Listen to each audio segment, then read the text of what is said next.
Good evening. Tonight, a musical surprise as the Beatles topple. Further details in today's developments in the Mrs. Mackay murder trial. The final and tragic conclusion to the case of the missing Enfield children.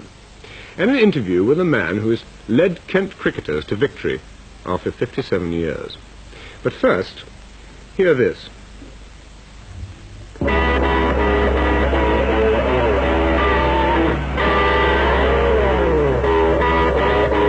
It's cool, it's groovy, it's number one, the Led Zeppelin.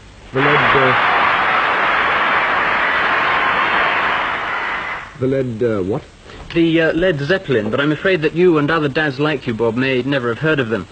But this British group has made musical history today. Readers of the Melody Maker have voted them the top world group.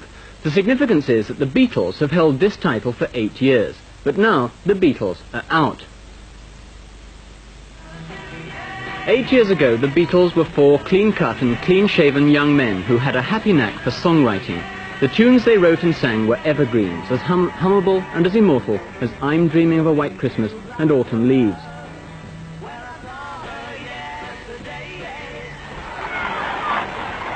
But a new generation was growing up, a generation to whom Bing Crosby and the Ink Spots meant nothing, a generation that demanded a new kind of music, music like the music of the Led Zeppelin. I think that the last year has seen a bit of a revolution in popular music and the death of the personality cult. Led Zeppelin have taken over where the Beatles left off because people are now interested in young musicians rather than in, say, what Paul McCartney had for breakfast. People have turned inwards and they're looking to the young musicians scene. Led Zeppelin are good musicians, and people are voting for them rather than for an image as they used to years ago. The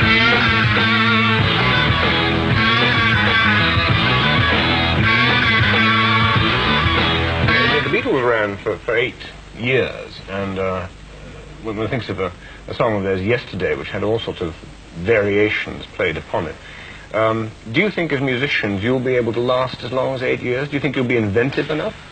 You know, the old thing about being able to whistle a tune, being able to hum the tune as you go away. I don't think I could hum any of your stuff.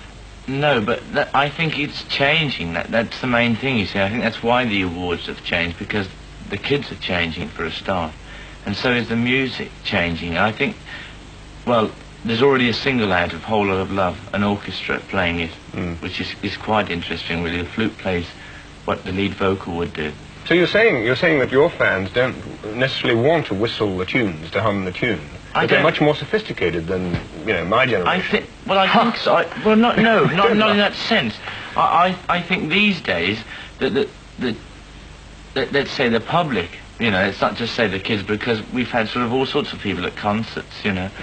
I think that they're coming to listen to what you're playing and not just to look at you and see what you are. I mean, I remember when I was, let's go back a few years, when I first went to see the Beatles, because we've mentioned them a few times, it was to look at them, you know. It wasn't, you didn't really bother what you were listening to. Yes. And today, it's not what you are, it's what you're playing. And well, this is interesting. We've heard that the personality cult is dead, but I'm still going to put one of those kind of questions. I mean, I wouldn't know whether you're a millionaire or not, but you must be quite rich now. What's it like having money?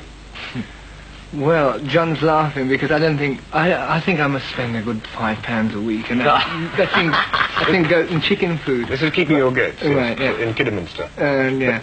But having paid for the goat bill, you've got a little bit left over, have you? Oh, a few shillings and groats and stuff. No, I think it all boils down to where it keeps boiling down. But I mean, in our position, we've spent years and years on the road, sort of playing in little church halls and being beaten up and bricks thrown through the van windows and everything. And to have money at last is just another figure in my mind of mass acceptance, which is what we all work for. I mean, everybody, however much they like to deny the fact, really wants, in the end, to be accepted by the majority of people for being either a talent or a commodity, you know. I think that we've reached that stage now, and it's left to us to keep on coming up with something good, so as we'll be at the Melody Maker Poll Winners Awards, blah blah. Yeah, for a few years to come. Yeah. Robert Plant, John Bonham, thank you very much, and good luck with your 40,000 audience in Madison Square Garden in New York. Yeah. Thank you. Thank you. Thank you.